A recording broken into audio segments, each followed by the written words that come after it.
Salut tout le monde, bienvenue dans ce tour d'horizon. Au programme aujourd'hui, 5 infos mondiales majeures. De la crise sécuritaire au Mali jusqu'à la mobilisation de la génération Z, on décrypte tout de suite.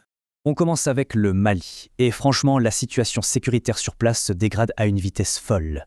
Des djihadistes et séparatistes ont carrément pris Kidal, attaqué des infrastructures et même tué un ministre. C'est critique. Conséquence directe, l'État perd le contrôle face aux extrémistes et l'accès à l'aide humanitaire est totalement bloqué. Résultat, on assiste à des appels d'urgence pour protéger physiquement la minorité chrétienne, très ciblée dans ce chaos. Dans un tout autre registre, direction la Corée du Nord. Là-bas, la liberté s'effondre encore un peu plus. Sans grande surprise, le pays reste le régime le plus répressif au monde, surtout concernant les pratiques religieuses. Le pire, les exécutions publiques explosent, ciblant la simple pratique religieuse ou le visionnage de films étrangers. L'enjeu actuel est crucial.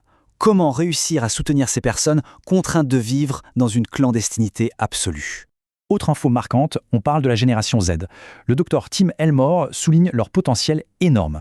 Oubliez totalement le cliché des jeunes apathiques. Leur vraie soif d'authenticité est un atout massif pour l'avenir. Franchement, mobiliser cette jeunesse est absolument indispensable si on veut assurer la continuité des missions mondiales futures. On passe au 24 mai, qui marque la journée internationale pour les peuples non atteints.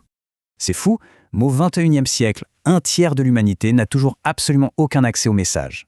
Cet événement annuel est un vrai signal d'alarme pour rediriger nos ressources vers ces zones géographiques oubliées.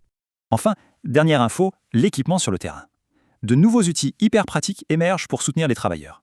L'OTI Predict Protection propose désormais des évaluations de risques gratuites pour garantir la sécurité dans les zones instables. Et n'oublions pas, fixer des limites numériques strictes est aussi vital pour éviter l'épuisement mental. Bref, comment tous ces bouleversements vont-ils façonner nos engagements futurs? C'est la question du jour. À très vite